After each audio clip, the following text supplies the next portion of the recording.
Yo, welcome to the No Clue Podcast, episode 141. I'm one of your hosts. I'm Tyler. I'm Mike.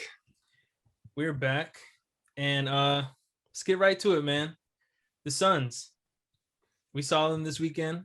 Don't get to see them on TV much, but got a little taste of them this weekend. What'd you think? I'm not gonna lie, I've been hesitant to commit to them as a premier Western Conference team. Just because it was such a quick jump from last year. Yeah. But watching them and them playing pretty good competition this weekend, Philly and Brooklyn. I liked a lot of the things I saw, man. Yeah, I did too. Especially offensively is where I thought they would struggle, trying to kind of balance things out. And I'm not sure how much of it is what the primary reason for their offensive success. Yeah. But I really like their balance with how they use everybody. Their balance is great, man. I mean, they have a sneaky top tier depth in the West now, to me.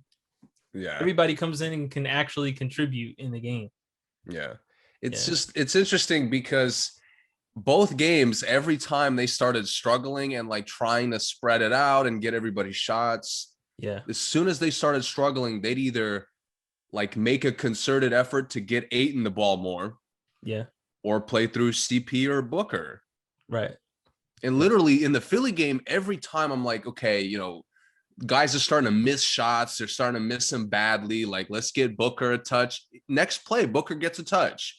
Yeah. Yeah. And I really like that they're doing that. I think it'll just make them that much better in the playoffs, honestly. Yeah, I think so too. Defensively, they don't impress me, but they're not a letdown. Yeah, they seem a little small on defense sometimes. Yes. And the thing is, their team isn't crazy small, but they just seem like they're mismatched a lot. Well, again, from these two games, they do a good job of just defending in general and making possessions a little tougher. Yeah. But Embiid did whatever he wanted. Yeah. And this weekend, Durant just easy. But the good thing is those are guys who do whatever they want anytime. Pretty much. Yeah, but I don't like when it's that easy. Yeah, Durant getting 33 and 3/4 is bad. Yeah, and Embiid really didn't force shots until the game was almost over. And I think if he was a little bit more aggressive, his stat line would have been just insane. Yeah, I think so too. Yeah. Yep. How do you feel about go ahead. I don't know who their MVP is. The easy answer is Chris Paul. Yeah. But it didn't really look like it in these two games. I think CP, even though like you said, they get into those breakdowns where CP has to go kind of one-on-one, it still seems like he's taking too many bad shots. For me, it does. He gets those little it was the Nets game. He had 3 straight of those mid-range fadeaways in people's face, but they didn't really need it. And he got to the spot easily. Yeah. But he's the amount of times he does it in a row, the possessions. Yeah, it's weird. It's weird because it's kind of good that he's taking the bad shots for the team in a lot of situations. Yeah. But at the same time, he seems to force it a lot of the time. He does. Definitely. And I just I'm Booker can throw up more awful shots if that's what we're doing. You know what I mean? Right. But again, their big thing, I think, matchup wise, they might struggle. I think the Clippers would give them a lot of problems, just because they'd have no answer for Kawhi or Paul George. Right. And obviously with the Lakers, I think Jokic will dominate them. Yeah, probably. So I don't know, even the Mavericks or even a guy like DeRozan for the Spurs. Yeah. I'm not sure how they contain guys like that. Right. Because you mentioned obviously KD and Embiid are just crazy, but these other guys, you should have some kind of idea how to contain. Well, Crowder was out, right? Yeah. So they normally would have Crowder. So that helps a little bit. I suppose. Yeah. I mean, he's their one-on-one guy. So for those particular Right. teams where there's one guy, he would be there. But looking at the Nets, the teams with a lot of firepower, the Nuggets, those guys, who do you have on Porter and Gordon, and Jokic, that's Right. going to be Cam Johnson, isn't it, as a defender? No, he's not. He's long, but that's it. Neither is Bridges. No, Bridges is long, but he's like pencil thin. Yeah. Yeah. And if you get past him, it's like he has no recover game at all. And another problem they have, like Ayton is big, but you don't really feel it on defense. Yeah, I was going to say he's definitely not a rim protector. No. He's just big. He just doesn't take up like space. He rebounds, again, similar to just their overall defense. Like he's a good rebounder. Yeah. But he doesn't really, it's not a meaningful impact a lot of the time. Right. Right. And who's their backup big? Bradley? Yeah. Yeah, it's not gonna work. It's not gonna work. And I like Bradley. I think Bradley, I don't think he gets enough credit for how good he does play, but he's not a playoff backup big, I don't think. Yeah, but you could survive like that. A lot of teams do. Yeah, but not if Ayton is getting exposed and he gets in foul trouble a lot. Yes, that's a huge problem. And then I don't really like their small ball lineups yet. I feel like I said earlier that I did, and I may have to take that back because I don't like Dario in at the 5 or Cam Johnson in at the 4 or 5 thing they do. It doesn't look good for them, especially now that the other West teams are getting bigger. Drummond on LA, Cousins on the other LA, JaVale on the Nuggets. Like they're getting bigger and better inside. Portland has Cantor playing a lot of minutes. Nurkic is back. So that might be ugly for them in the playoffs. Might be ugly. Yeah, I agree. Anything else for the Suns? I think Monty Williams is doing a good job. He is. Coach of the year, I really don't see that good of a job, but he is, again, he's balancing a lot of the things they're doing. Right. It's hard to be coach of the year when you get someone like CP. Right. Like that. I'm curious how Devin Booker will take more, whether he'll take more control of the offense or less when they get into the playoffs. Right. Because a lot of times they look good either way. So they do. He's such a good off the ball player.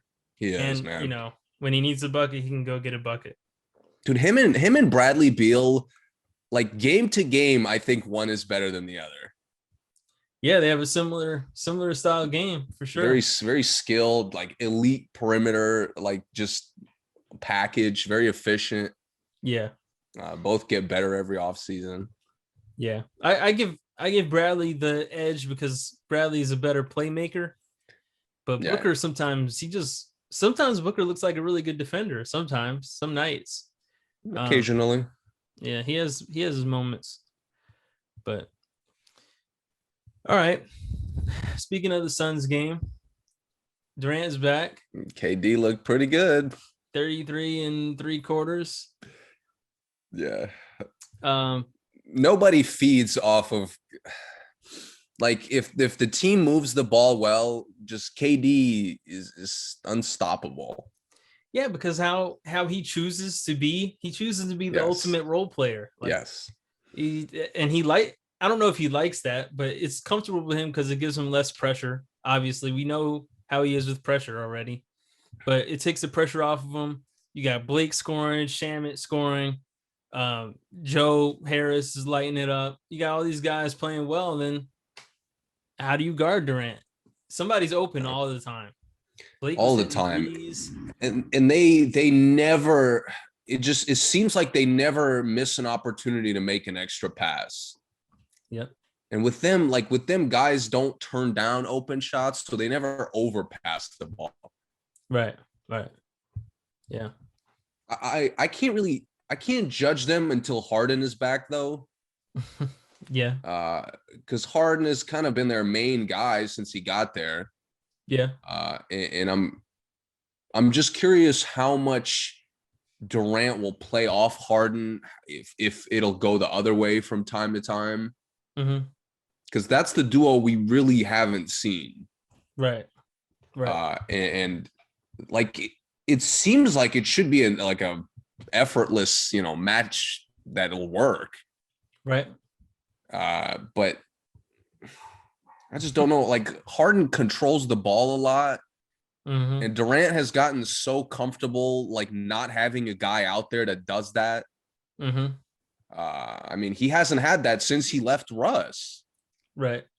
And Kyrie hasn't really like controlled the ball excessively, to his credit. So that's the only dynamic I'm really looking for, because offensively, I mean, anybody who's been watching the NBA this year knows there's really no better offensive team than the Nets. Oh yeah, it's not even like it hasn't even been close. Yeah, it hasn't. And I mean, and even just on paper, you don't even need to watch. It's just ridiculous. The team's ridiculous on paper. And Tyler Johnson played good too, but it is going to be interesting to see if Harden, because Harden is definitely, when he drives, he always looks for the open guy. But is Durant gonna be that open guy? Is Durant going to be okay not being the open guy sometimes? Because sometimes it'll be someone else. And Harden doesn't necessarily look for the same person. Like, if Durant's open and Tyler Johnson is open, Harden's going to throw it to the most open person. He's not just going to pick Durant. Yeah. So that's one of his better point guard qualities. It is. But is that going to make them successful? Is that going to, keep Durant in his rhythm? We don't know. I'm not too stressed about that. My thing is, the more of the 3 stars they got out there, the less defense they play. Dude, I was about to get to that. Their defense against Phoenix was atrocious. And Phoenix, towards the end, they just started out scoring Phoenix, like just straight up.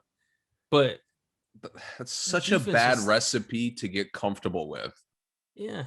Dude, they were giving Kaminsky wide open threes. I'm like, what is Kaminsky good at? He's only good at one thing, is shooting threes. I mean, and then Booker would come down, make one pass fake, he'd be wide open. For some reason, their pick and roll defense was garbage.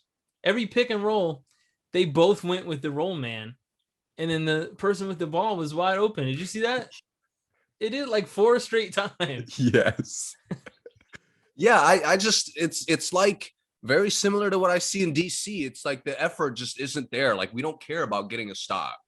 Yeah. Like we'll be present, like look like we're playing defense, but when any effort to actually get a stop, we're not gonna make it. Right. So with that being said, though, they look outrageously good. And for sure. I'd honestly, I'd be disappointed if anybody in the East gave them a challenge. I agree. I was thinking the same thing. Like it really should blow past the East, but you never know, man. I mean, I don't think Philly will let it happen because they're very complete. Yeah. And Embiid, I mean, that's going to be a problem for them. I mean, my God, Claxton on Embiid for 7 games. Yeah. I don't even know who goes next because Claxton's getting in foul trouble at least 3 of those games. Blake? Dear God, no thank you. Who's guarding Tobias? Durant? Yeah. Tobias can give Durant at least 20. That's the thing. That's the weird thing in the playoffs. They play offense so well, but their stars don't really impact the game a lot of the time. Yeah. And when the game gets like nasty and slow, I don't trust all 3 of them to have a big impact. Do you think Philly has the best defense in the East? Man to man? Like best defenders, I should say? Yeah. With Thibault, Ben Simmons, Tobias, Embiid.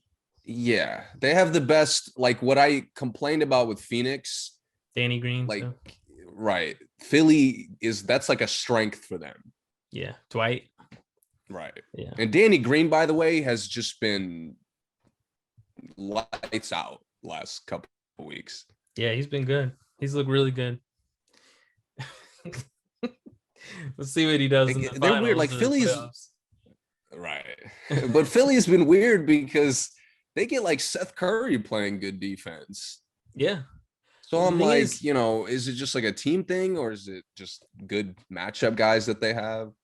well, the thing is, if you have good help, you can play tougher defense because Yes. you can get all up in. If you get blown by, okay, I got Dwight down there. Like let me just switch off.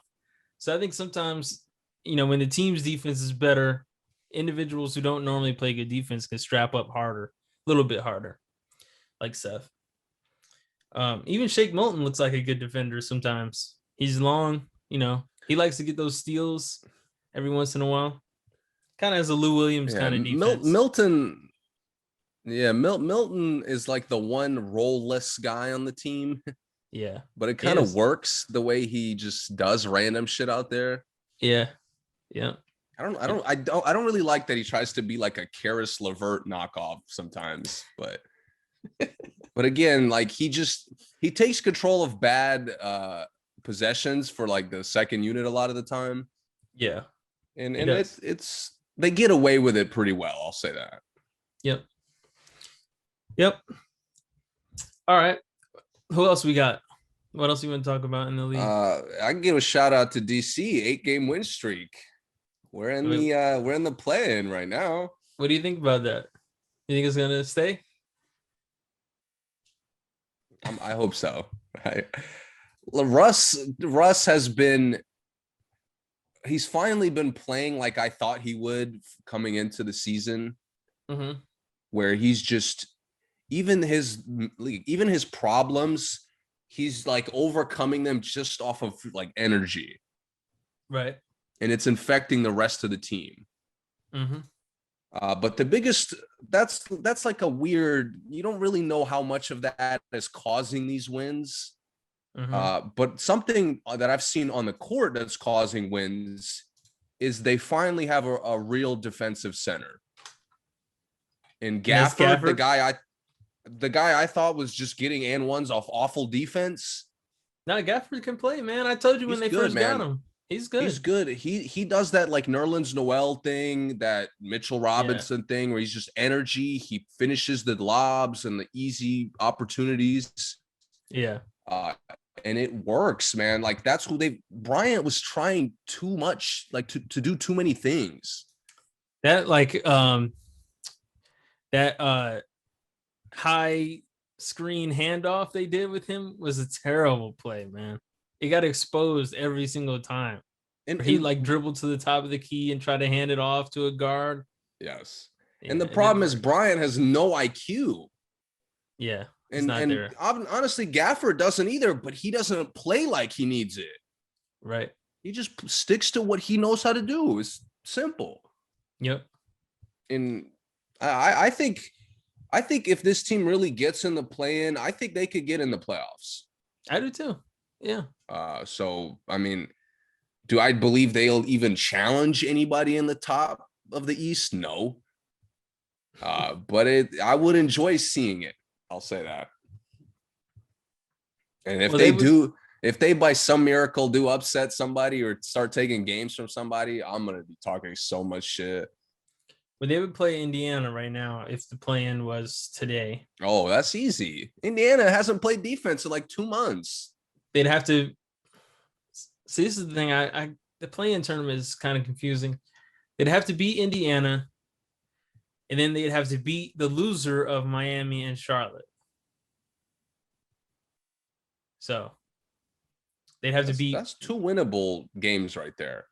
It is. It is. You know, DC can't really trust them with winning the games they're supposed to. Now, the thing I think is kind of whack, you shouldn't be able to get kicked out of the playoffs from the 7th seed. That's kind of whack. Yeah, I want to watch. This is going to be the second play-in tournament we watch. Yeah. I want to see how it works out because hopefully it won't have like weird situations where like certain teams that had a better year just kind of get the short end of the stick in some ways. Yeah. Yeah. In Portland and Memphis are kind of building a little rivalry out there, and they would be playing right now if it were to start. Portland's lost what, 5 in a row? Back to back to Memphis. Yeah. Yeah, something like that. Memphis, by the way, is a sneaky team to look out for. What do you think Memphis could do in the playoffs though? You think they could beat anybody? I think they could beat Phoenix. That would be a good series. I think Morant would give them problems. And Memphis is so weird. Like their success comes from just like playing defense. Yeah, it does. It's just crazy. It doesn't even matter who's out there. They could be like the roster could be shorthanded. I mean, Kyle Anderson is a defender in Memphis. He wouldn't be, I don't think he'd be a defender in any other roster. No, and Dylan Brooks is, he even had an interview talking about how good his defense was. I mean, he was self-proclaiming it, but his defense was really, really good against Portland. Everybody he guarded had a rough time getting a bucket. And I still don't trust him, but he's just been having big games. Yeah. All the time. Like when Morant was hurt, he was getting big games all the time. He's been having big games the last like month or so. Yeah. Jaren Jackson is back, and they include him so well into the offense. Yeah, they do. Yeah. So I think if Jaren Jackson's there for the postseason, man, this is gonna be a tough matchup for honestly anybody. Is John Morant top 5 point guards in the league right now? Off the top of my head, Steph, CP, Dame. No order. I mean, you could mix that up, but is Ja over Fox? Oh yeah. Yeah? Yeah. I don't know if I'd put him over Fox for me. Ben Simmons? I wouldn't put him over Ben Simmons. Okay.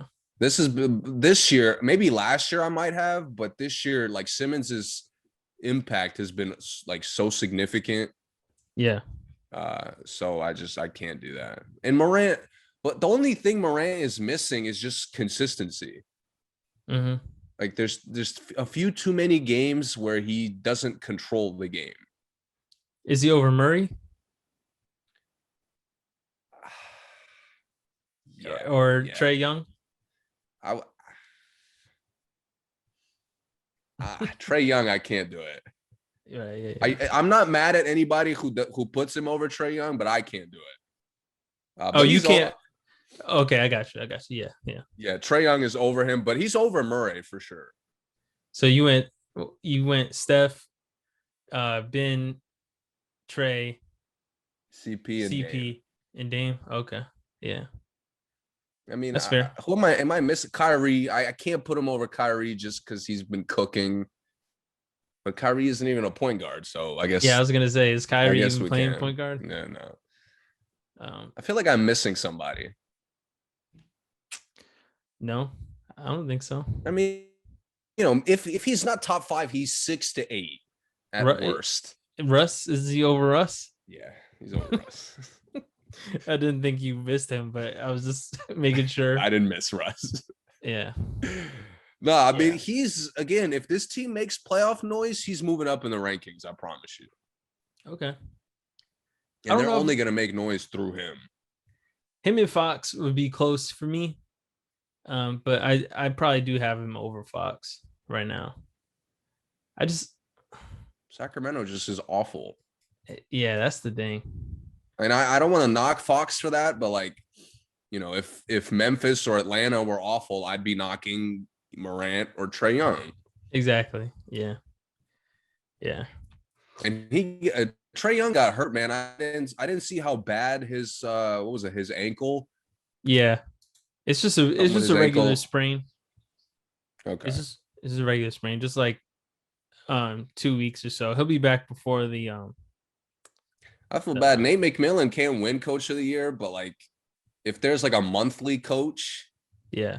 he's getting the last like several months, to be honest. Since he got there, he's won every month. Yeah, I think so too. Yeah.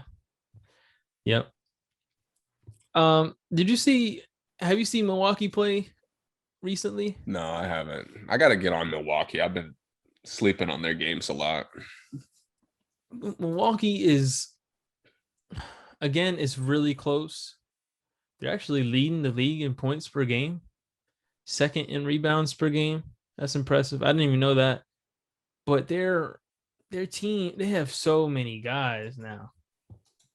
They have so many guys who are getting in the game. They got Justin Jackson now. I didn't even know. I mean, not that he's A great, big, but yeah. That's he's capable. yeah, he's a contributor for sure. Um, PJ Tucker, obviously. Jeff Teague's been playing great since he's been there. They still can't figure out how to use Forbes consistently. Bobby Portis they still kind of just force him to be a garbage man. What's his name? They still have no clue how to play DiVincenzo. Yeah. They start him some games. They, bench him some games. DiVincenzo and Pat Connaughton, I don't get like what they see because I don't see it. Not as 20 plus minute a game guys, that's for sure. DiVincenzo honestly should be the role of what Connaughton is doing. He should be say it again. He should have the role that Connaughton has. Oh, okay. Yeah. Where he's maybe not your sixth man, but he's getting the most clock off the bench. Yeah. I think DiVincenzo, it's really, honestly, all I really have a problem with is that he's starting. Yeah, me too. Because he's the one, like he's an odd man out. Almost every lineup, he has to do something different. Yeah. You're right. So, I don't know. I mean, it's not like a make or break issue for them, but they're a regular season team. They know how to like it get better as the season goes on. It just goes out the window in the playoffs. Because they're in playoff mode now. Right. So when everybody raises their game in the playoffs, what you're seeing from Milwaukee now is exactly what you're gonna see in the playoffs. I just don't understand why it's so tough for them to you see these other teams, Brooklyn, Philly, they will lose a game to work on their team's chemistry and team's balance. Like they'll just blow a game doing that. And that's fine with them. But for some reason, Milwaukee tries to win every game. Greek Freak plays 45 minutes a night.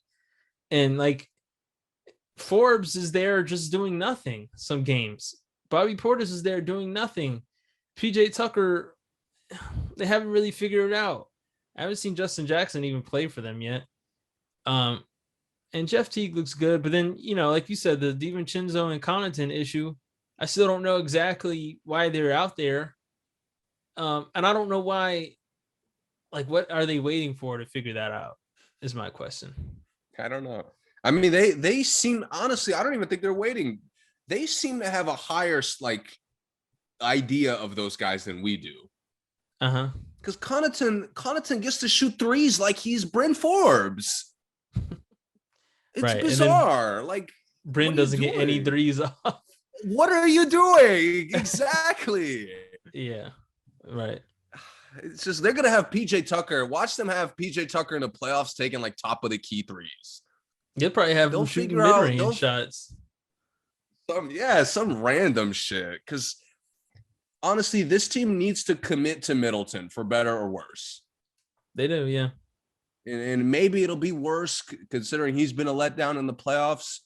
But their offense looks so much more versatile when they play through Middleton. Yeah. And again, it's just up to Middleton to not fall off a cliff in the playoffs. Yep. Or it's not even like he has to play on both ends, and now he can't really control the offense. Like, I don't really get that. Right. So we'll see. The Clippers signing Boogie for the rest of the season. What do you think? Great move. He's been playing good for them too. I mean, he doesn't play much, but when he comes in, And like honestly, if he gives them 15, 20 minutes every playoff game, yeah, they're a favorite. I agree. Even with my issues with them, they're a favorite to me. I agree. It's as soon as I saw they signed him, I was like, the Clippers, I mean, they might be it. Especially now the team's getting used to playing through Paul George a little bit. Let's see if Kawhi can come back and just be. It's all up to Kawhi now. It really is, man. It's like literally all up to him. I mean, Fiji's still dropping 34s every night. Still averaging 30 over the last 8 games, I think. Like since Kawhi's went out, they won 1, 2, 3, 4, 5, 6, 7, 8, 9, 10, 11. 11 of the last 12. So it's like, yeah, I mean, we've talked about them a lot. I think they've improved in a very good way. Like we said, it's up to Kawhi to just put the package together. Yeah. Because they're team-wise, I thought their depth was an issue, but the way they play, it's not. And they're fixing it. Adding Rondo too. Rondo and Cousins solve what like roster issues you have. Yeah. Yep. And they're moving the ball so well now. Finally. That's all it's ever taken for them. Every time they've done that, they look like the best team in the league. Yeah. And obviously it's Kawhi and Serge Ibaka both out. And they go on 11 for 12 games. That's crazy. And decent teams too. They're not beating like a bunch of scrubs. But I mentioned Portland in their 5-game losing streak. Yeah. If Nurkic isn't out this offseason, I'm not talking about them next year. You mean you're saying if they keep him? If they keep him for another, I watched the second half of that second Memphis game. Yeah. Dude, I should have told you to watch it. I forgot to text you about it, but again, same thing. Like Nurkic is trying to be Jokic out there still. They're 2-8 in their last 10. Bro, they're slipping in this. Like the Lakers, I get it with the Lakers, but the Portland is falling as they're getting healthy. Yeah. Like McCollum comes back and you start sucking. Yeah. Nurkic returns and now he's one of your he's your third option at best. Stop playing him like he's the creator for your guards. It's terrible, man. He's becoming one of my least favorite players. Least favorite players is not his fault. It's just how they're using him. Like he's not Draymond Green. What are Terry Stotts? Like, please stop. Yeah, man. It's bad. I was so mad watching the game. Like, dude, come on. You just lost. How are you this bad playing the same team a day later? Yeah. And they have no answer for Morant, which if you don't have an answer for Morant, you're going to have an answer for CP in the playoffs? Nope. No. Luka Doncic? No. Nope. I don't get how this team, they don't learn. They just don't learn. Yeah, man. It's not good. And they still make McCollum and Lillard take tough shots. Full time. They don't have they really don't have to do that. That's the problem. I mean, I get that that's their game and they're good at that, but you don't have to do that. You really don't. They have no play style chemistry. No, they don't. None. I don't know who to blame. Like sometimes it looks like CJ, sometimes it looks like Dame, sometimes it's like certain players on the team. Sometimes it's Terry Stotts. Yep. But at this point, I mean, we're looking at what, 6-7 years of them playing together. Yeah, and something like that. It hasn't ever like improved in a sustainable way. Yeah, this is McCollum's 7 year. Yeah, 7 years together. I mean, they look like a bottom playoff team, and like they shouldn't. Right. Damian Lillard cooled off for a little while, and you suck. Yeah, they have like no one picking up the slack at all. No, nobody. Like Melo cooled off. Okay, Melo's 36. You shouldn't have been relying on Melo to That's what I'm stay saying. hot. It's so crazy. And like Powell is not giving you big games after the first couple. And I expected that. And the thing is, they have so many guys who can get 15 points in a night. It's like usually when someone has an off game, not one player has to make it up. It could be 4 guys. You know, if Dame isn't getting 20, okay, we could have 4 guys get 5 more points tonight. Like that's it to keep the average.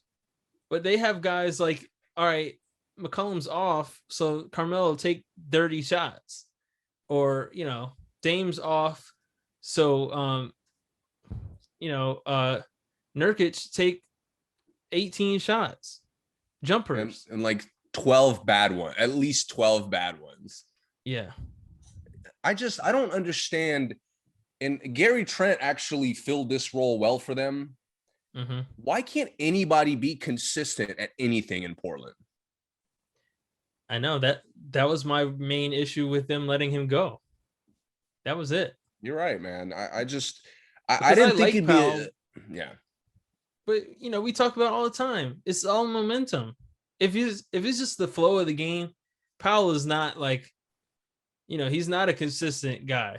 Powell will spend plenty of minutes being useless out there. Yeah, and that's his game. I mean, he'll play tough defense, but you got to go on a run to get Powell, like his energy going right. And I mean, I don't know why he's like that. Some people just, feed off the energy like that. Russ is like that sometimes. But the other guys is like,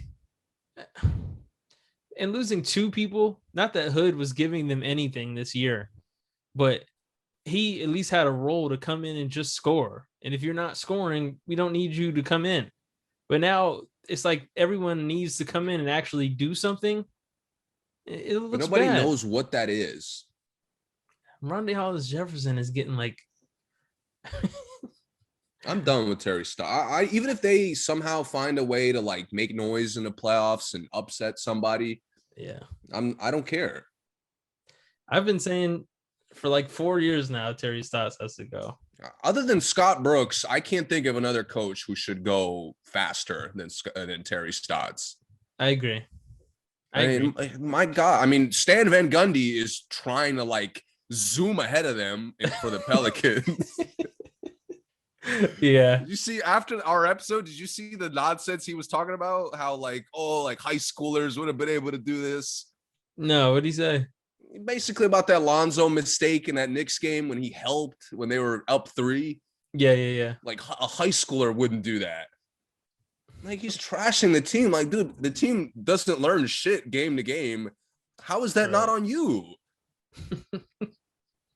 Anyway, but Terry Stotts, man, he just again, he's number 1 for me over Scott Brooks. That's fair because again, there's nothing consistent on the team. And there's nothing different about this team from last season. Like I get 3 Scott years Brooks, in a row. Yeah, I let Scott Brooks work with the new team he has. He basically has a completely new team other than Beal. So I let him work, and the team looks good sometimes. It's like with the Blazers, some of the players look good sometimes, but the team doesn't. Like it's often Dame. Right. Lillard looks like the best player in the NBA sometimes, and that's cool. But the team, then no one's there. Carmelo looks like Knicks Carmelo sometimes, and then the rest of the team. And I do not understand the infatuation with Robert Covington around the NBA. I just don't get it. What? I don't get it. Covington is the perfect example for why Terry Stotts needs to go. He is. Because the fact that you've kind of ruled like he's not even a defender anymore. He just gets cooked every night. I have no idea what he does out there. like he doesn't hit shots. If Dylan Brooks attacks you, like he sees you guarding him and attacks you, you don't. I'm sorry, you're not a defender. Yeah. Where was Covington? Where was he just at? Minnesota? Houston. Oh, Houston. That's right. Yeah. And he fit Houston very well. He did. He fit. Philly was a little inconsistent, but Philly was like him just starting to get clock in the league. Yeah. So I'll give him a pass for being inconsistent at that point. And he had Brett Brown. Yes. But you come into Portland and just like everybody comes into Portland and just doesn't do anything consistently. Yeah. He's a 3-and-D guy. Why is he dribbling? Why is he having to defend by himself? He has to make plays sometimes too. It's ridiculous, man. And I haven't seen him get an easy look. Mm-hmm. In the Memphis second half, he didn't get a single easy look. Nope. So, and is Zach Collins coming back? Like ever? He's got his cast out in February. I don't care. This team, there's like a collective absence of IQ with this team. And honestly, there's enough blame to go around for everybody at this point. It is. It is. Yeah. I hope Lillard, heats up. Yeah. I hope offseason he just goes and, and puts it on the table and says, look, I need this to happen. I need that to happen. I need this to happen. Because you're right. I know he doesn't want to be that guy. He wants to just do with whatever he got. But look, man, you're not getting any younger. You can only get so much better. So it's like, this is the time. Like, you're wasting time. And this is the team that's close. There's a lot of trade pieces here. If he says, look, I want Beal, get CJ out of here, get Carmelo out of here, he's washed, whatever he wants to say, because the team is nothing without him. So none of that matters until Terry Stotts is gone. Just like Philly is say that too. Philly and Atlanta are showing like they're perfect examples of this. Yeah. New coach, new culture, and New York, another perfect example. Yeah. Now, don't get me wrong; it doesn't work everywhere. It's not working for Indiana. I can tell you that. No, it's not. But again, Houston is another team it's not working for. But they're different. Everything is a problem there. Yeah, they blew the whole team up, so it's a little bit different. But it's like you change the roster every offseason. New Orleans is not working. Right, but you're changing the roster every offseason. Like 3, 4, 5 years into changing the roster, you got to be like, yo, the coach isn't doing anything differently. Right. It's the same play style, no matter who the players are. Yep. And it clearly doesn't work. And again, I'm not even talking about their roster moves if Terry Stotts is still there. That's fair. Yeah. He's done nothing to improve anyone. Yeah, he hasn't. Like you said, everybody's just been either cooking or not. Right. Yep. Let's see. What else you got for the league? Anything? We can go to Miami needs to get it together. That's all I'm gonna say. I'm sick of this shit. You gotta explain. They don't want to. Again, they think they could do anything. Miami thinks they can outshoot teams. They could strap teams. They could out depth teams. Bam could be unstoppable more than anybody on the other team. Jimmy Butler could do it. Spoelstra does think he could just throw anybody out there and they'll get it done. Like Okpala is not the guy to be guarding Durant. The dude from the big from the Spurs looks 50. Deadman? Yes. I don't know if it's the hairline being way up here or no hairline at all. He looks 50. Yeah, he does. He moves like a slightly bigger Haslam. Yeah. And at least Haslam could give you a mid-range because he can't. It's about that time for them to just make Iguodala an assistant coach. Just like they did with Jawad Howard. Yeah, and Haslam, basically. Right. Iguodala, he's done, man. It looks so bad sometimes. His passes are like really bad turnovers. His shots, terrible shots. And is Oladipo coming back before the playoffs? I don't know. But Tyler Herro has been like just bad. Yeah. Just bad. Like you watch him, he's playing the exact same way he did last year, and it just looks worse. Yeah, he doesn't look like he got much better. No. And I mean, this is the same thing with Portland. Like we said, Terry Stotts is the first domino that needs to be addressed. Mm-hmm. Jimmy, like you don't get to fucking complain and try to like rile the team or just say like maybe the team will get riled up, maybe not, while doing nothing to make that happen. Mm-hmm. Jimmy, I didn't forget you swore to this team that you owe them after y'all lost the finals. Right. Like you made it clear, like I owe you Miami, like I'm coming, we're gonna get this done. Yeah. You're not taking the season seriously. Right. Why should Tyler Herro if you're not gonna do it? Right. I just like Bam is getting better, but they're like before he's even Embiid or Jokic, they're already like forcing him to be that. Yeah. And Bam's game doesn't have to be expanded. Individual. It doesn't have to be like he doesn't need to be taking jump shots because it doesn't help the team because no one rebounds on the team except for him. So it's like if Bam's taking a jump shot, who's getting the rebound? There's no one there. There's no urgency on this team. Like they're almost not in the fucking playoffs and there's no urgency on this team. They lost to Atlanta by 15. Yeah. Jimmy played 37 minutes and took a whopping 13 shots. Once again, here we go.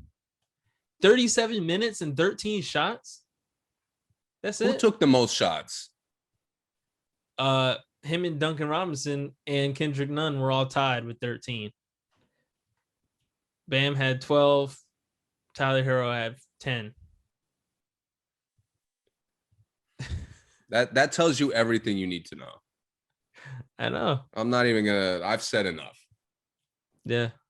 Kendrick Nunn and Duncan Robinson are tied for the most shots. Duncan Robinson shot 2 for 10 from 3. 13 shots. He took 10 threes. Okay. 2 for 10. Hey, if Miami doesn't want to go to the playoffs, they won't. Charlotte's ready. Charlotte is ready. And Charlotte is hungry.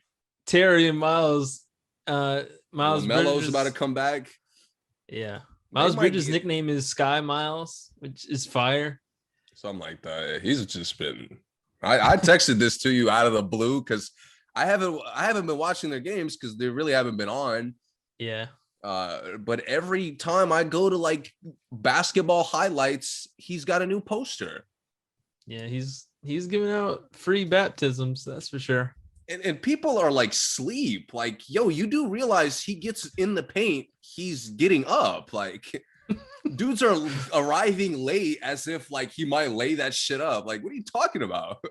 Yeah, and they forget he has like an all-around game too. Like yeah, they're back. A lot of it is him blowing past guys. Right. And he hit 4 threes against Boston the other night. They beat Boston. Graham is back finally. Eating already 24 points.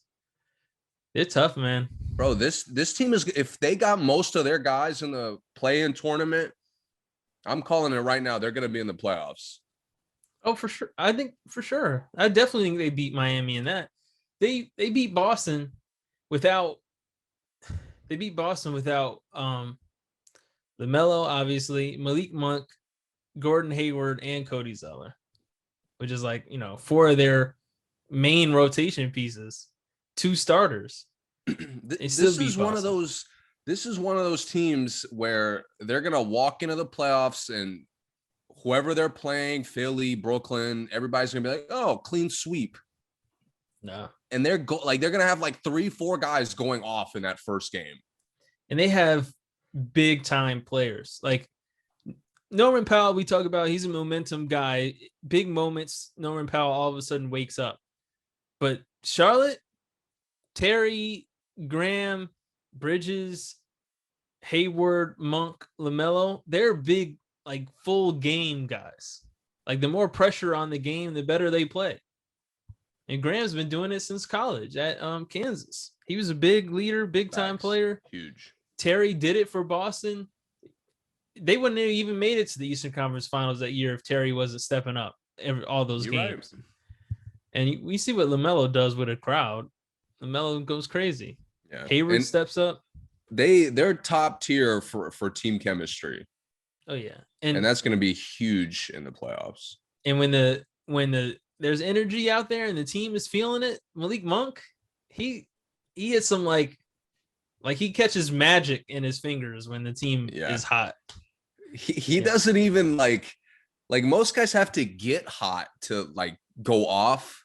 Yeah. He literally could go from cold or off to like instant fire. Yeah, he is. Yeah. It's so crazy. Like he doesn't, all of a sudden he's taking bad shots and he's missing them. All of a sudden he just couldn't miss for 5 shots. Yeah. With those same bad shots. Yeah. Yeah. I compared him a lot to Terrence Ross. He's just like Terrence Ross to me. A little bit smaller, obviously, but and then he catches some crazy. It's like every one of their guards has like that Terrence Ross like heat check game. Yeah, they do. And I'm not even sure who's coaching them, but the fact that they have good balance, is a huge credit to their coaching. Isn't their coach? I don't want to be wrong. I thought it was the coach. I don't either. That's why I didn't even guess. Yeah, let me look. Let me see if they have it here. It can't be Steve Clifford, right? No. It's James Borrego from the Spurs. He was assistant for the Spurs, I believe. Makes sense. Yeah. Man, they're really fun. Again, this is just from highlights. I hope I get a chance to catch them several times before the playoffs. Yeah, me too. Worst case, we're catching them winning the play-in games. Yeah. That's gonna be an exciting game, regardless of who they play. I think they're pretty much a lock for the play-in game at this point. Okay, that's good. They're up 6 games. I don't really see Toronto or Chicago catching them. They'd have to lose 6, and then Chicago or Toronto would have to win 6. I don't see that happening. But and this could be the last thing we talked about because it's been, we're getting to this halfway point. Yep. Man, injuries are just slaughtering the league right now. Yeah. I mean, if Murray wasn't bad enough, Barton had no clue when he's coming back. Yeah. I wouldn't be surprised if the same shit as last year happens. Like he's kind of getting going and he just never comes back. Yep. Boston is getting destroyed by injuries. Yep. Every other night. Yeah, and they have depth problems. So they're like Robert Williams being out is a gigantic loss for them. Yep. Yeah. Trae Young is in and out. Trae Young, Boucher, who was locking up the most improved. Yeah, he was. For Toronto got hurt, man. It sucks, man. I hope his shit stops come playoffs. Avdiha from Washington. And the Orlando rookie. Oh yeah. I don't remember the name, but yeah. Yeah, man. That was one of those like freak accident type of things, but again, it's just like a lot of nagging shit, a lot of like rehab based injuries that we know guys are gonna miss like huge chunks of time. Yeah. Miles Turner is out for a while. I think he broke his toe, right? Indiana sucks, so it doesn't matter. Well, they'll need him for the play-in. Well, you're hoping they don't. Are they? Is there a way for them to? Can they get eliminated from the play-in? From the play-in? Yeah. Yeah, they are only. They're four games ahead of Chicago. So they're 2 games ahead of Washington. Okay. 2. Okay, Washington will catch him. Chicago, I don't trust to do that, but Indiana, of the potential play-in teams, in the East, Indiana's the worst. Oh yeah. Well, Toronto's only 4 games behind them too. Toronto, Chicago are tied. I trust. Just assuming this could happen, Toronto, Indiana in a play-in game, I'm taking Toronto. But that would make Washington not in it. Well, this is just a hypothetical. I just want to make it clear that of all the potential play-in teams. Oh yeah. Just like Portland, of all the potential West play-in teams, is the worst. I'm taking Chicago over Indiana too. Yeah, me too. Yeah. I don't trust Chicago to catch them. Right. But if Chicago somehow gets that matchup, they're winning that. Yeah, I think so. I think Chicago and Washington would be an interesting play-in series or play-in game, I should say. I think it would be fun to watch. All right. Let's transition right into movies, man. Well, yeah, no music. We'll definitely have music next week because there are a couple things that came out. Yep. That we could talk about, but nothing really too crazy. No. But we'll definitely get extra reviews next weekend. Yeah. Where do you want to go, Oscars, or you want to go right into? Let's go Oscars first. Okay. Because I don't have too much to say. Yeah, me either. Daniel Kaluuya won Best Supporting Actor. Anthony Hopkins is a GOAT still. Oldest person ever. Hold up. On the Anthony Hopkins, bro, my man's got snubbed. Chadwick? No. Riz Ahmed from Sound of Metal. Oh, yeah. And I was gonna say, like, this is of all the Best Picture and like the top movies lists every Oscar season. Yeah. I've probably seen the fewest of these movies. I would say that too. Going into this Oscars. Yeah, I would agree. But Sound of Metal, I did watch, and Riz Ahmed made the movie as great as it was. Yeah, he did. So I really thought. Again, I didn't see the Anthony Hopkins movie, but I was surprised, man, because Sound of Metal got nominated for a bunch of stuff and deservingly so. Yeah, and he learned sign language just for the movie. I mean, he did his thing in there for real. He put a lot of effort into that. And the movie is such a character study to where it's built for if the performance is great. To me, the movie's success only is noticeable because of him. Yeah. But again, it is unfair because I haven't seen the Anthony Hopkins movie, but that surprised me a lot. Yeah. Anthony Hopkins wasn't even there. Yeah, a lot of people weren't there this time because I think they weren't really limited. I was surprised they even had so many guests. The show, by the way, I think Oscars as a viewing thing is dying. Mm-hmm. It just sucks. Lil Rel trying to make it funny. He didn't ruin it to me or make it worse. Yeah. But this has been an issue for the Oscars forever. It's just so boring.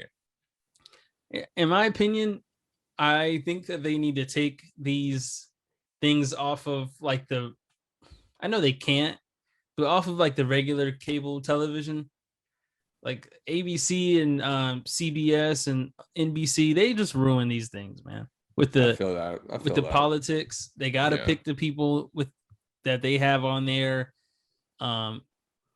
With the Grammys and stuff, they always have someone that is tied to the network that does all the performances, everything like that. Yeah. So, not that I think that would really change it much at this point, but I think that would definitely help because it's really boring.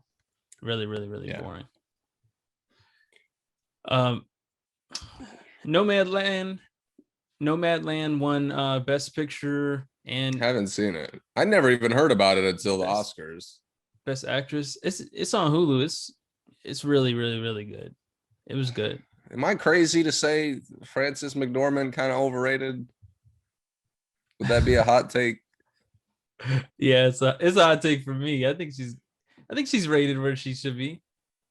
You think she's overrated? I just think there's not a lot of versatility to her performances to me. No, there's not. Especially once she got older.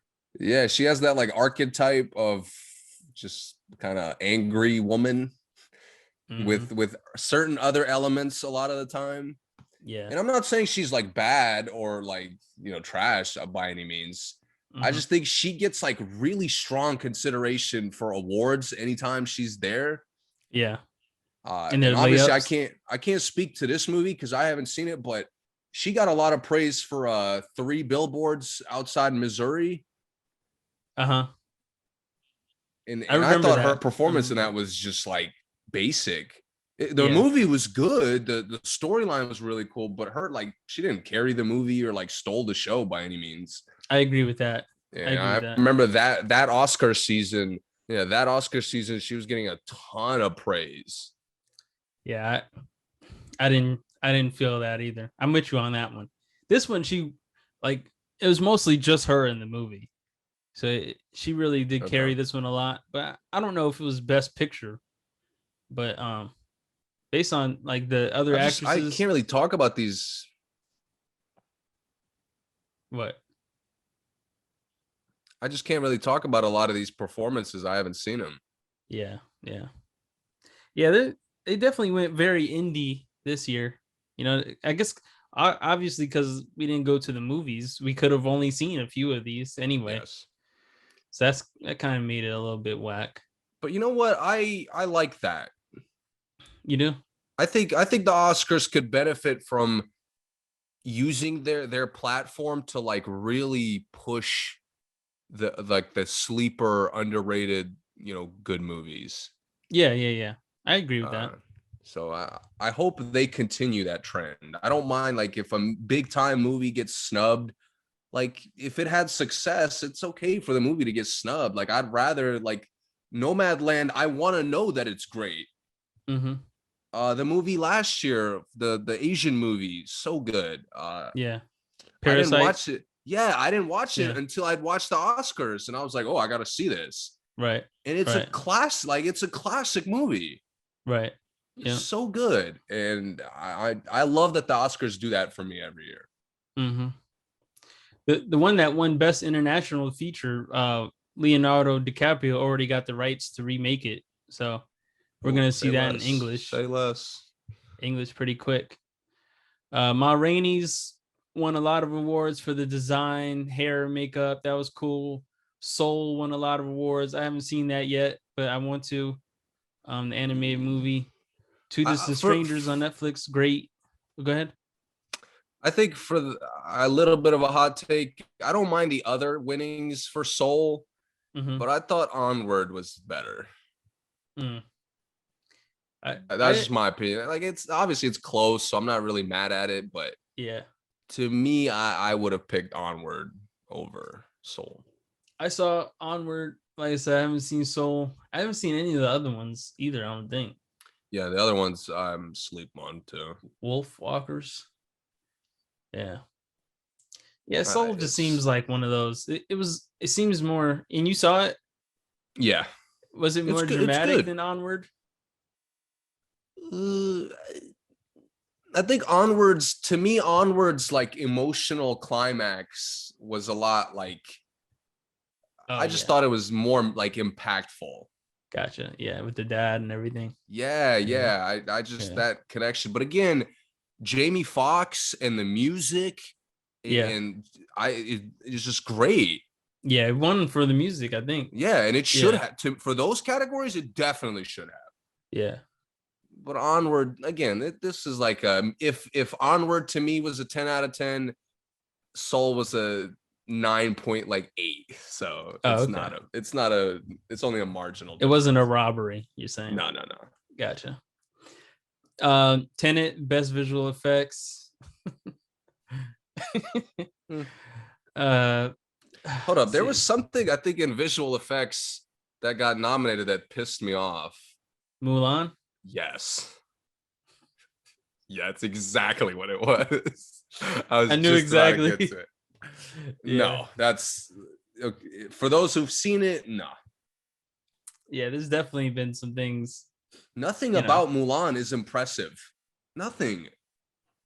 I think the New Mutants visual effects is better than Mulan's. No question. That's not a hot take at all. Yeah, the New Mutants visual effects were kind of fire compared to Mulan. Probably the best part of the movie for New Mutants. Yeah. Mulan looked fake in all the lit parts. Yeah, it did. So bad. I cannot believe that's like when they nominated the Suicide Squad, but at least that was like costume design or something. That makes sense. Like your visual effects are just as much of a problem as just the whole writing, the acting, everything. Yeah. The thing with costume design and superheroes is tough because there's nothing to really compare it to other than the comics. Like with Ma Rainey's, who won, obviously they can compare it to that old style jazz, the era that's supposed to be from. So you can be like, oh yeah, that looks really accurate. That looks great. But just saying, oh, she really looks like Harley Quinn. It's not that hard of costume. And that's design, that's kind of the two things that get noticed with costume design. It's either superhero and comic stuff, or it's historical, either past or future type of stuff. Right. So I get it. Let's see what else. First, so if both of them are supporting actors, by the way, for Kaluuya and Stanfield, I would have given it to Stanfield. Okay, I'm not mad at that. Just again, another not a hot take, not like a huge difference. Yeah. But I thought Stanfield had a tougher emotional. He had tougher emotional depth to pull off. Yeah. If that makes sense. I agree. That's why I think he should have been in Best Actor. Yeah. Because that would have made me have no problems with this. Yeah, because I mean there really was just so little screen time without him, and he did so much in there from being two different people in there a lot of times, Yeah. Her won for Best Original Song. Not surprised. Nice to see her get just a good artist getting recognition in any field. Yeah, is a positive, man. She's almost at her EGOT. I think she has three of the. She's won a lot, deservingly so too. What the other one is Broadway, right? That's the last one. It's TV, Grammy, movie, and then Broadway. I don't think she has a Broadway one, but she has the other three, I'm pretty sure. So shout out to her for sure. I think I covered everything. I thought by the way, something that wasn't really an award. Their sneak peek of In the Heights. Yeah. The Lin-Manuel Miranda movie that from the trailers I thought looked awful. But the way their sneak peek and a little bit of a deep dive into how the movie got made, I thought it was a good way to make me more excited, more excited about the movie. Yeah, I agree. Me too. I even I didn't ask for a West Side Story movie, but I kind of liked how it looked or whatever it was. Play. I don't know what they're doing with it, but the West Side Story preview. Yeah. I was cool with that. But I mean, obviously, like I said, I don't think anyone asked for that, but it is what it is. It's just they got to shorten it, man. I don't care if that means some categories got to get axed. Yeah. But the shorts, bro, they got to do the shorts separately. The best live action short. I get all the shorts, the live action, the animated, oh yeah. To me, that's a separate thing. It is. It is. I don't know, man. Anything to make the time go faster. I think the sound they stuff. think they're like a damn NFL game with all the commercials. Yeah. I think the sound stuff could be separate or not televised. And that's no offense to them, but like best song, best sound, best what's the like best music department, whatever. Like I mean, the thing is, we'll never see those. They have like two. They have like best music and exactly. Yeah, we're just not going to see those people ever. Like, I don't know. It just takes a certain type of person to judge that. So it's kind of tough to watch. All right. Anything else on there? No. Shout out to Two Distant Strangers, Van Lathan over there, the podcaster. Ava DuVernay's brother was a part of that. Durant was a part of that. Conley was a part of that. Jesse Williams, Joey Badass starred in it. So shout out to them. A lot of different aspects of the culture in there. All right, let's get right to it, man. The movie. Did you watch so you watched Mortal Kombat? Yeah, of course. Now, were you how much of a game fan were you growing up? Of Mortal Kombat, 10 being the highest, I was probably just a 6. I wasn't like I wasn't out buying all of them, but I appreciated it. And I have like maybe 3 of the games. Yeah. And I played in the arcades and stuff back when arcades were cool. I was always I was always a big character fan. I never the story and all that, never really cared about, but the characters were always like super cool, super creative. Yeah. And I'm gonna say it right away. I love this movie. I loved it too. This movie, the all the positives I had for Godzilla and Kong, or Godzilla versus Kong, this movie just nails. Yeah. Doesn't take itself too seriously. Check. Yep. The action, dude, they do like the Asian style of action in this movie. Yeah. And you know, like Joe Taslim, I think I'm saying that right, as Sub-Zero. Yeah. I can't think of a more perfect cast. Super perfect. And he nails it. I mean, Sub-Zero was my favorite character growing up. Oh yeah. So the fact that they made him like the most menacing, the most like lit character. Yep. All his fights, all the ice stuff he was doing. Perfect. Looked so good. Perfect. They did Sub-Zero perfect.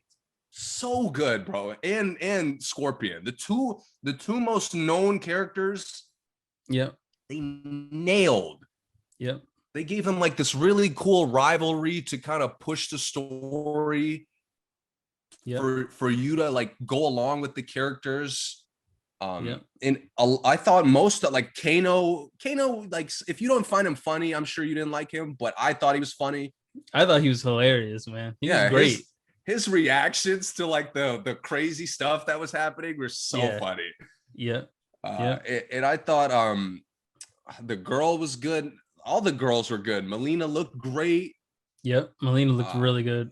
I can't think of the main Sonya girl. Blade? Yes, Sonya Blade was so good. She was good, yeah. I thought Goro looked good for the quick second he was in there. Yeah. I liked how it wasn't a lot of too recognizable actors. Like they used a lot of like in a way, a lot of these actors were random, other than Scorpion and Sub-Zero, which is how it should be. Those are the people we really want to see. And the rest of the casting was pretty random, but well done. Because sometimes, especially the superhero movies and stuff like this, the video game adaptations, when they get too like off brand or like obscure with the casting, it doesn't work out well a lot of times. Yeah. And we want, everyone wants to see stars because Marvel has made it common for superstars to be in these kind of movies. I'm not as pressed as a lot of people, but right. I just honestly, man, if you liked Sub-Zero in the games, you're gonna love this movie. Yep. That's really it. Like it's very simple. I thought they were gonna have a tournament, which actually, as the movie was going on, I'm like, it's gonna look stupid if they have a tournament, and they don't. Yeah, they kind of. Oh, go ahead. I just think the story progresses with like a great balance of good character moments to make you like everybody, and just being fast paced. Yeah. Yep. So again, there were certain things that you could question, just like with Godzilla versus Kong. But it's Mortal Kombat. Like, what are you doing questioning things? Like, it's a video game about a fight tournament. I would go as far as saying the effects in this were perfect. I think all the effects were great. I can't think of one moment where I was like, oh, that didn't look good. Everything on here looks really, really, really good. And even in a lot of ways, as realistic as I think they probably could have done. Yeah. All the characters look great. Yeah. I don't know Johnny Cage's story like that, but he was a weak main character. He wasn't even Johnny Cage until like that was kind of the twist at the end. No, they go get.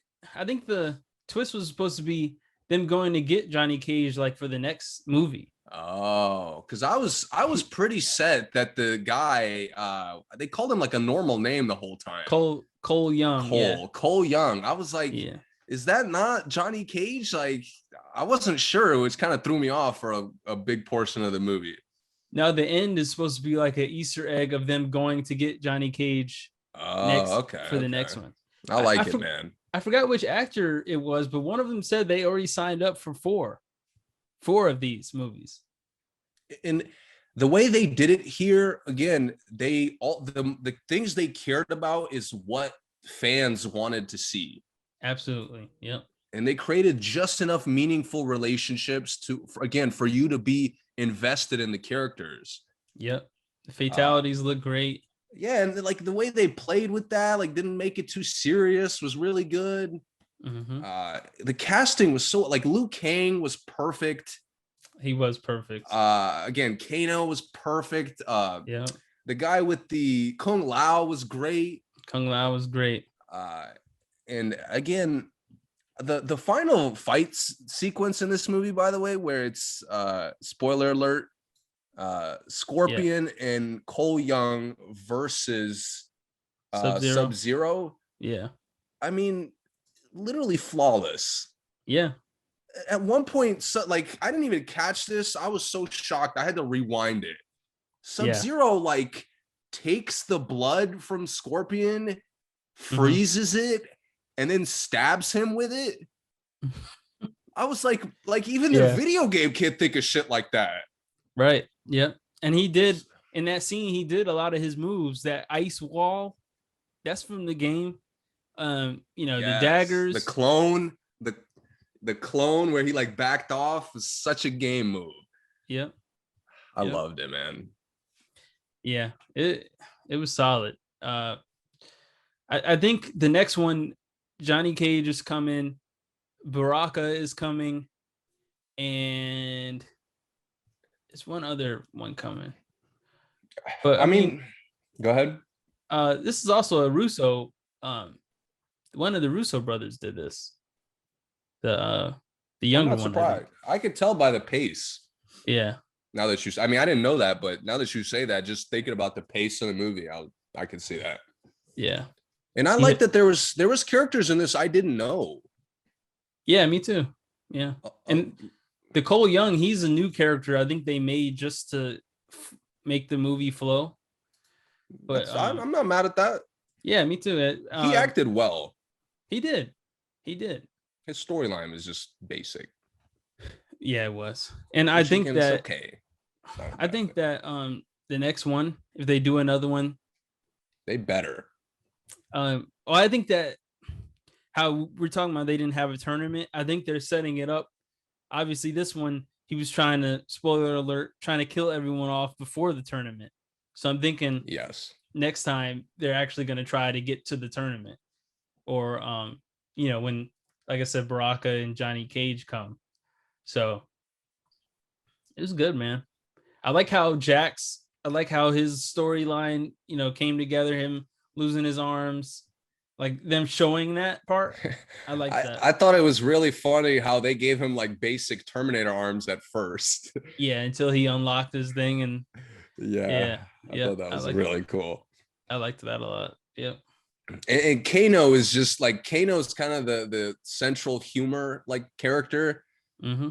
And he nails it, dude. I just thought he nailed it.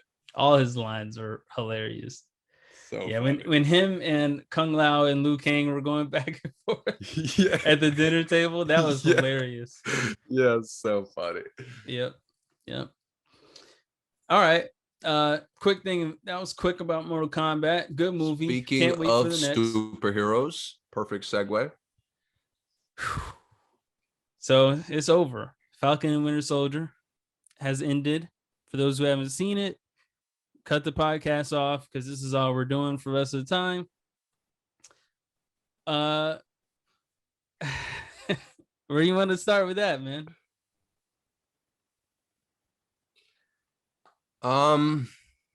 Well, Anthony Mackie, like I didn't think like he could steal the show, but he stole the show. Yeah. Completely. And before I even get into like the overall show stuff, he has taken what Chris Evans did as Captain America, and like nailed it. Yeah. Like the same likability check, like the charisma check, the unrelenting like hero mentality check. Yep. And kind of like his like normal, like how he's a normal guy. Yeah. I thought his overall character, and I never cared about Falcon in the Avengers run. Right. And this show made me like consider him honestly one of my favorite characters. Yeah. That was the big objective for the season, because they kind of started out with him being confused why he was picked by Cap to be the next Cap. Then it got to the point where Bucky was confused as well. Then he just didn't want it. Then they realized that it was too important for the guy who did get it. Obviously, what's his name in there? I forgot his name. John Walker. John Walker to get it. And John Walker was just messing up, man. Over and over. Yeah, he was just taking endless L's. Yeah, he got beat up. Then he stopped them from stopping the Flag Smashers on the truck. He messed that up. Then he, messed up when Anthony Mackie when Sam was talking Carly down. Yeah, great conversation. He comes in, ruins that. Then he gets his boy killed. He got him killed because they shouldn't have even been there. It was all cool till they got there. Got his boy killed. Then he killed somebody live, basically on television, on everyone's smartphone. Then he got his, got the shield taken, made his own garbage shield that got dented up 5 minutes into the fight. But I liked John Walker's arc. Oh yeah.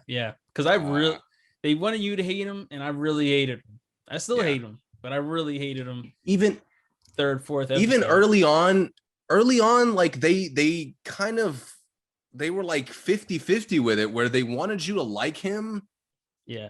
But at the same time, like they were hinting pretty early that obviously he maybe isn't a great Captain America. Yeah. They wanted you to give him a chance.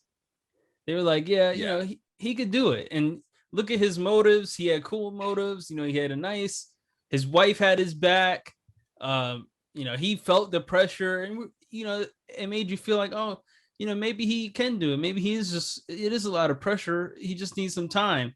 Nah, not really. He's actually a jerk. And they did a good job. Yeah, but they did a good job of making him very realistic. Yeah, they did. Like his kind of downfall was very genuine, I thought. It was. Yep. Where he was kind of this model soldier who really was like, it was just too much pressure. Yep. And they nailed that storyline. I mean, the chemistry with everybody in this cast was just flawless. Oh yeah. Yeah. I mean, Winter Soldier and Falcon, like going back and forth, was hilarious. Yeah, it was. When he's walking up to like the criminals and he like, yo, like you spent a little time in Wakanda and came out White Panther. I thought that was hilarious. It was. And Mackie a couple times like threw in like the most random lines that were so funny. Yeah, he did. When he talks to the kid on the street, it was so good. There was one point where he's like, yo, are we done with the super soldiers or something like that? It was so funny. Yeah. Zemo in here was great as well. You know, he didn't have, you know, him in Civil War, he was so underdeveloped. I was gonna say at the time he seemed so insignificant. I was like, oh, like, why is he even in this? Why do we care? Because what we cared about was the superheroes fighting each other, obviously. So his even character really didn't seem like it mattered. And then bringing him back, I thought was going to be difficult, but they did it pretty smoothly. And they even got to build him as a person. You got to see him, you know, be like a human. So I thought that was interesting. I thought they did a good job with that too. Yeah, and like Sebastian Stan did a really good job. This was Anthony Mackie's show.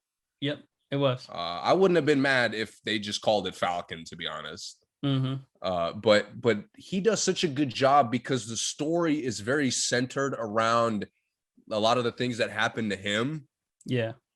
And he can relate to a lot of the character like struggles that happen. Yeah. He had a lot of relatability to John Walker, to Falcon, even to the girl that was running the villain, I guess, of the movie. Yeah, Carly. Yeah. Yeah. And I thought that made it so much more impactful that he was there for a lot of this, for all of it, obviously. Yep. I'm trying to think if there's anything really I didn't like. I mean, another thing I loved was how the struggle of the show was centered around what Thanos did,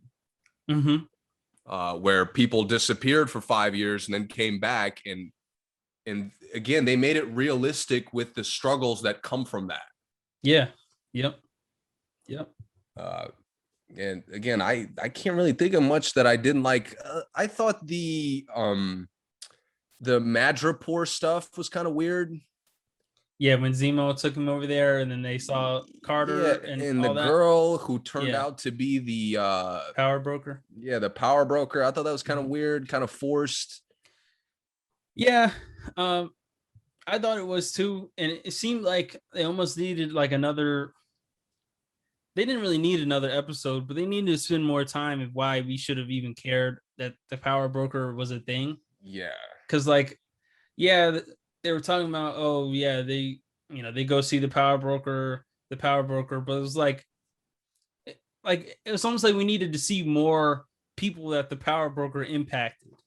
Because like throughout the show, the power broker really had no impact. So it was like, I didn't really get the intrigue of why we needed to even know who she was. So yeah, and I did forget. I said the cast was perfect. There was one small error. Oh. I always forget her name, but she's from Seinfeld. The one that came to recruit John Walker. Louis Dreyfus. Is that it? Yeah. I didn't need her like trying to be memorable or like trying to be funny. She's supposed to set up the next season, I guess, or the future. But I don't know if it's. Didn't they say this is the series finale? Like it's going to be. I don't think they're continuing specifically this show. Either they're not going to continue it as a show and go into a movie from here. But they're continuing. They're continuing these characters for sure. Right. Yeah. So either there's going to be a movie, or maybe the show will be Captain America and again. He'll just be Captain America. Because, but I thought them exploring the history of kind of the super soldier stuff.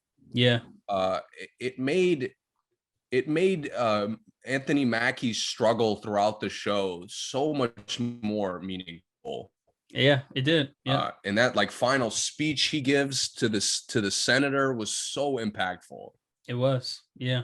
Yeah. And he dealt with a lot here. He dealt with finances. He dealt with the racial insecurities and disparities. He dealt with, being a hero versus being an anti-hero, and what that was like, stepping up from being a sidekick. What that's like. It was a lot he went through in here. It was good. Really, really, really good. People who think this is just like the movies, this had a lot more depth than a lot of the movies do. Yeah. I will say my only negative probably was, I think the flag smashers could have been, I guess, just a little bit more dangerous for me.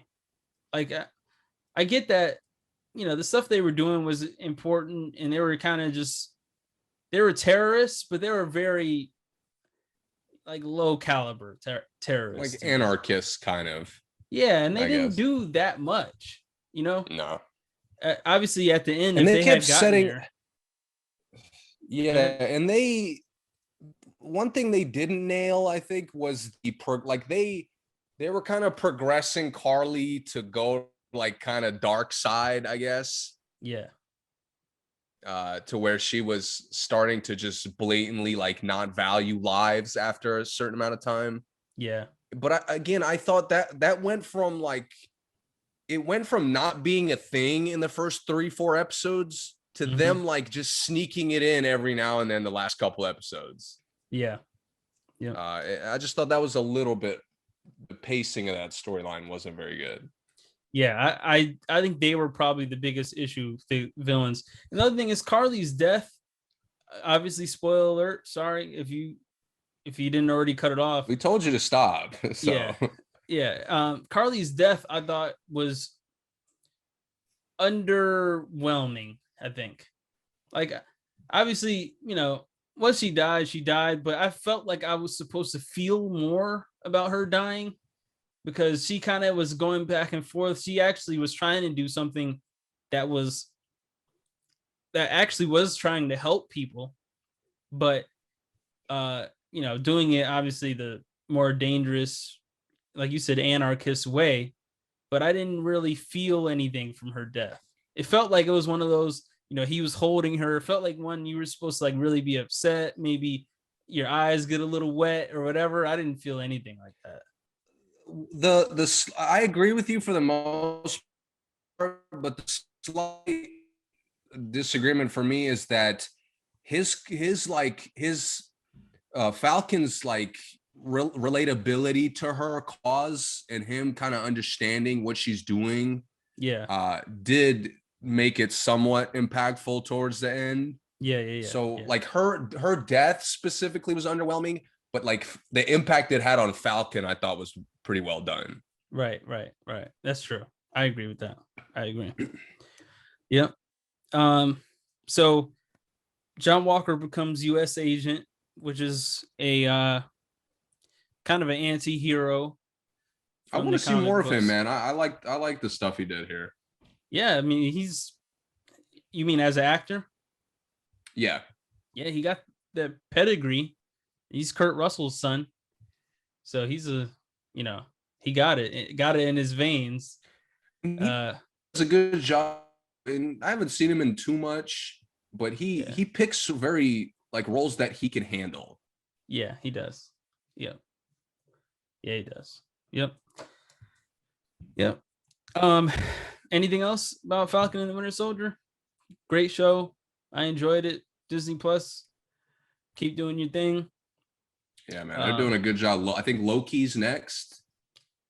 Loki is next as far as the show. Already. I think Black Widow comes out before Loki does. Yeah, the movie. Yeah. And I think Julia Louis-Dreyfus is supposed to be in there. Okay. I think she's supposed to be in Black Widow. That Black Widow movie looks good, man. I've been excited about it since we've seen the trailer and stuff. Yeah, I think the villain is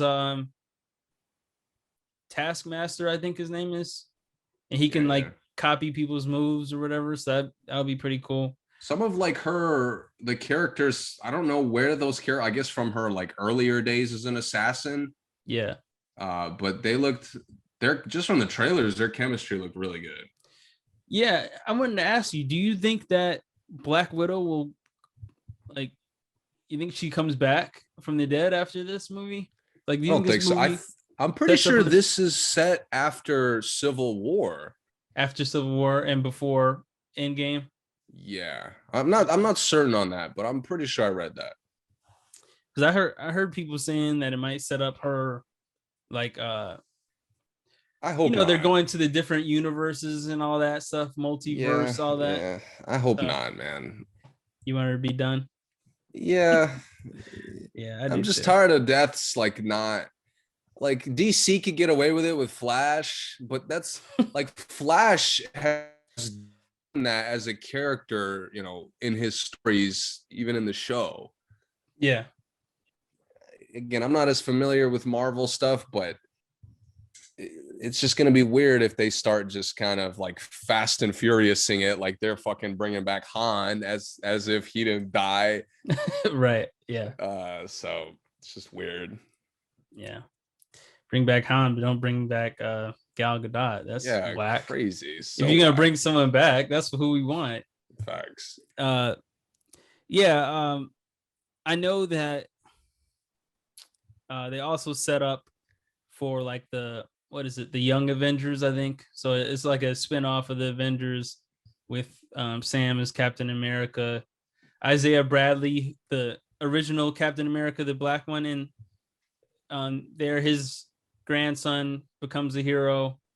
So they're setting up a lot of things, a lot of little Easter egg kind of things. You know how Marvel does with the Easter eggs. Yeah, and they're doing a good job, man. Really good. They are. Yep, I'm excited for the future. Yeah. All right. That's all we got today. Yep. All right. As always, thank you for listening. Subscribe, follow on Instagram. It's all there, and it'll be in the description, whatever. And we'll see you guys next week.